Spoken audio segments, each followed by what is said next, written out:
Ô Lucas, pegando agora tudo isso que a gente falou, né? Considerando todos esses fatores, a trajetória de um produtor de conteúdo, à luz da sua experiência e do que você conhece dos bastidores de outros produtores de conteúdo, né, a questão do aprendizado, da exposição, a questão da saúde mental.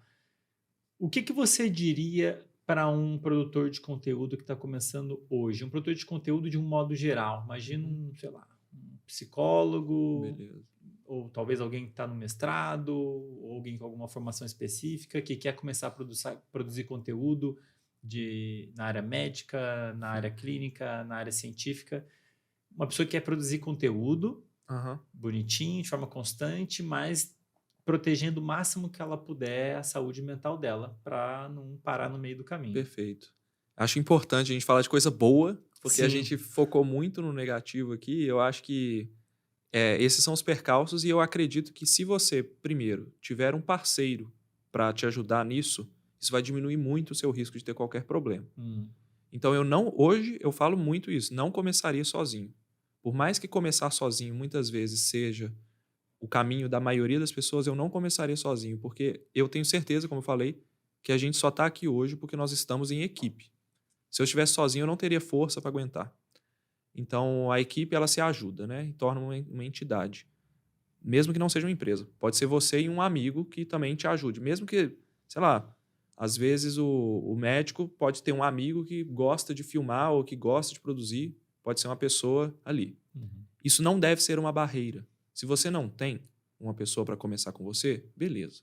Só que você tenha um mecanismo que seja uma pessoa. O que é que eu quero dizer? Um planejamento. Se você criou um planejamento em papel, aquele planejamento é como se fosse o seu chefe, que está te cobrando ali o resultado. Então, sem isso, você não consegue manter a constância necessária da rede social. Agora, para simplificar e a pessoa não ter um problema de saúde mental, como aconteceu comigo, o que eu falaria para ela, que está começando, comece pelo mais simples. Não faça o mais complicado primeiro. Do ponto de vista do especialista, né, um urologista. Com certeza essa pessoa vai ter um conhecimento profundo sobre urologia, muito maior do que qualquer pessoa da sociedade. Porém, por que não falar sobre infecção urinária, que é o problema geral e que todo mundo vai ter, ou que toda mulher vai ter, por exemplo, ou o homem provavelmente vai ter também. Uhum. Trace nesses primeiros meses aí de trabalho quais são os conteúdos mais simples que você pode produzir sem nem pensar. Assim, aquele que está na ponta da língua. E já tá, a Que nem pessoa já precisa. domina muito, Que você fala no muito. seu dia a dia, que os seus pacientes têm, o que mais você atende. Aquilo provavelmente é o conteúdo que tem o maior potencial de alcance. Porque a maioria das pessoas tem. Um exemplo: muitas pessoas defendem o veganismo. Elas gostam de ser veganas por uma questão de causa e por uma questão de saúde também, de, sei lá, comer menos carne, de ter uma dieta específica. Beleza. Você defende o veganismo, você é vegano, você tudo bem? Você quer falar sobre isso? Saiba que apenas 3% da população é vegana. Então você, ao falar de veganismo, você não vai atingir 100% da população, entendeu? Então, talvez seja interessante para você começar falando sobre alimentação. Começar falando sobre o que é uma alimentação saudável, do que ela é composta e, aos poucos, ir inserindo o veganismo, por exemplo, dentro do seu conteúdo. Eu começaria dessa forma. Eu fui desafiado esses dias a fazer uma palestra para um congresso de hematologia, de estudos de doenças do sangue e tudo. E aí me fizeram essa. Tem uma parte lá que eles me fazem essa mesma pergunta: como que eu começaria? Eu nunca falaria inicialmente de hematologia. Eu começaria falando sobre eu começaria falando sobre doenças em geral, como elas afetam o sangue, mas não de hematologia especificamente. De, por exemplo, leucemias, de alterações plaquetárias, Uhum. entendeu? Eu falaria realmente de doenças, aquelas que eu tenho mais costume de ver ou que eu tenho mais afinidade para falar, que estão dentro da minha área de expertise. E eu acho que é isso. Você pegar o conteúdo que você fala todos os dias, tá? Mas ser o mais simples possível, O entendeu? mais simples, inclusive, em todos os aspectos, né? Inclusive na escolha do tema. Na Escolher escolha o do tema. tema, um tema simples que tem maiores chances de evocar o interesse do público. Uhum. Mas acho que além disso, imagino que você queira se referir também ao mais simples do ponto de vista de processo também. De Então, processo, eu sim. nunca mexi no YouTube, eu tenho um Instagram que eu mexo, então melhor começar no Instagram. É. Seria nesse sentido? Olha, talvez sim, assim, se o YouTube é um problema, se fazer vídeo, se sentar em frente à câmera é um problema, ok, comece pelo Instagram. Mas eu desafio as pessoas a começarem sempre pelo YouTube, porque eu acho que é a rede que mais Interessante. remunera, não financeiramente apenas, mas em termos de retorno do seu trabalho, ela vai te remunerar antes do Instagram. O Instagram é muito difícil de crescer. E você precisa de uma constância maior, porque é um timing, né? O YouTube é uma rede mais lenta, que a gente fala. Por quê? Você posta um conteúdo, aquele conteúdo fica muitos meses gerando resultado. O Instagram, ele todo dia tem conteúdo novo. E ele não é uma ferramenta de busca. O YouTube é uma ferramenta de busca. Uhum. Então, ele te permite buscar. Você fez um conteúdo sobre infecção urinária hoje. Daqui 10 anos, se o conteúdo for bom, ele vai ser buscado. Então, você vai criando uma bola de neve que vai te dar o sustento para ter um potencial de produzir para o Instagram. Pelo menos é isso que a gente está fazendo agora. Entendeu? Eu não começaria pelo Instagram, não.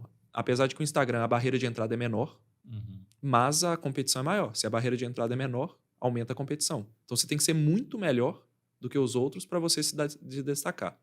No YouTube, há esse mito de que a barreira de entrada é maior, mas hoje basta você ter um celular, se sentar em frente à câmera e falar.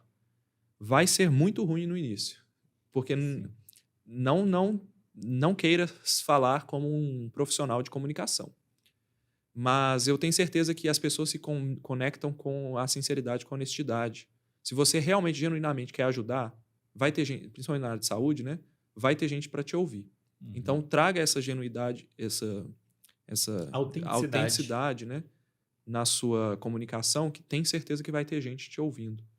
Entendeu? Eu acho que o mais importante, no final das contas, é o conteúdo, né? É igual quando você vai abrir um restaurante. Você pode fazer um restaurante ser muito bonito e entregar, igual o China Box, entrega numa caixinha legal. Uhum. Mas se a comida não for boa, as pessoas não vão lá comer a comida e não vão pedir, né? Eu me lembro dos primeiros vídeos que eu fiz. Eu me lembro de assistir, eu vi, na verdade, o Átila uma vez comentando num curso que ele deu de divulgação científica, acho que foi na Unicamp. Acho que é na USP. Na USP? Mas assim, eu lembro uma hora que ele comentou assim, de todas as plataformas, que na opinião dele, o melhor custo-benefício era o YouTube. Na época eu falei, pô, mas o YouTube, eu vou ter que virar um produtor de vídeo, eu não sei gravar, não sei microfone, né? Pois é. E eu comecei lá a gravar uns vídeos, às vezes eu me lembro de gravar tinha um embaçado na câmera do dedo, o vídeo ficou embaçado. Mas olha só, se você falasse sobre aquele assunto Uhum. que você tem mais afinidade e dissecasse aquele assunto em 5 vídeos, porque o cara que é urologista, eu vou citar o exemplo do urologista, que eu gostei do exemplo. Inclusive tem um urologista que está fazendo muito sucesso agora, eu até não lembro o nome dele, não, mas o conteúdo dele fala mais alto do que ele. Ele aparece para mim toda hora, o rosto dele. Por isso que eu devo estar lembrando de urologista. Certamente essa pessoa tem um conhecimento sobre infecção urinária ou sobre doenças renais crônicas, que são prevalentes pra caramba na população. Se não são prevalentes, todo mundo deve ter ouvido alguma vez de que existem problemas nos rins, que beber demais, por exemplo, causa problema nos rins. Então, eu pegaria esses temas. O álcool, a cirrose, que é no fígado, no caso, a infecção urinária, as doenças, as ISTs, que afetam homens e mulheres, entendeu? Aquelas coisas que estão no universo da urologia que eu consigo falar sem pensar muito, sem estudar tanto, eu começaria assim. Por quê? Vale a pena você estudar? Vale. Mas tem algo que você consegue falar sem estudar? Sim. Entendeu? Porque quando você está começando, ninguém está te vendo. Então, o erro que você cometeu ali, porque você falou uma imprecisão, primeiro que vai ser uma imprecisão pequena, porque é a sua especialidade. Ele não vai ser visto por milhões, entendeu? Então, vale a pena você começar falando, conquistando a sua audiência ali, e depois você vai crescendo e tendo um trabalho um pouco mais complexo. Então, o desafio que eu sempre faço é, todo início de ano, eu tenho que ter 52 temas definidos. Caramba. Entendeu? 52. Isso dá para 6 meses de trabalho. Será que você é capaz hoje de fazer 52 temas? E não precisa, podem ser até repetidos. Você pode fazer uma releitura de vídeos antigos, de conteúdos antigos, com uma informação nova, com a sua percepção depois de muito tempo daquele conteúdo. Uhum. Você pode falar de si mesmo. Então, se você é um enfermeiro, eu tenho certeza que vai ter gente querendo ouvir o dia a dia de um enfermeiro. Não exige, deve ter alguém que faz isso. Como é o dia a dia de uma enfermeira dentro de um hospital público? O que aconteceu hoje? Tem uma moça no TikTok que está bombando agora com histórias de medicina. Ela conta casos de pacientes, sem citar nomes, claro, mas coisas que acontecem. Começou no TikTok, mas isso facilmente poderia ter começado no YouTube. Uhum. Entendeu? Tem espaço para isso. Os vídeos têm 5, 10 minutos, poderiam ser vídeos na horizontal ou na vertical mesmo, dessa moça contando. É interessante, entendeu? Uhum. Então isso também é conteúdo e às vezes dá para você inserir a divulgação científica. A divulgação científica, muitas vezes, ela não precisa ser o início, ela pode ser o meio, entendeu? Sim. Então, Você contar a pode sua própria contar um experiência. caso e no meio do caso você levantar citar alguma informação científica. Sim, sim. Então, talvez enfermeiros não tenham todos os dias casos para poder contar, mas talvez 1 por semana, 2 por semana tem. Uhum. Entendeu? Eu atendi um paciente que teve isso, aquilo. Esse caso foi engraçado porque o paciente estava com esse caso, entendeu? Esse caso foi triste, como lidar com essas situações? Então, tem muitos caminhos. Eu falei de planejamento, mas eu acho que também é importante falar de público, né? O que você quer como público?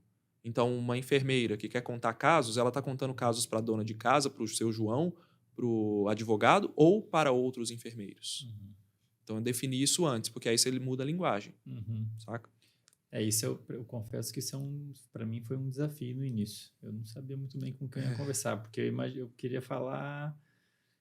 sempre imaginei que a pessoa não sabe nada do que eu estou falando. Entendi. Agora... Mas aí você vai construindo o público, né? Você vai com o tempo descobrindo, vai conhecendo, na verdade, o público, né? Com a gente foi a mesma coisa. Não é normal você saber de cara qual é o público. Mas saber que quanto mais fundo no funil você for, em termos de conhecimento necessário para entender, menos pessoas vão ser atingidas. Certo. Agora, você atingir 1.000 médicos por mês não é pouco. Agora, atingir 1.000 pessoas, donas de casa, é pouco. Entendeu? Sim. A lógica? Então, quanto mais especialista você for, menos pessoas são necessárias para significar sucesso. No entanto, 1.000 médicos têm um poder aquisitivo de, 1 milhão de pessoas comuns, que têm um poder aquisitivo menor, entendeu? Então, do ponto de vista financeiro, se a sua lógica for criar um negócio, não necessariamente ter números menores significa um sucesso menor. Sim. Entendeu? Sim.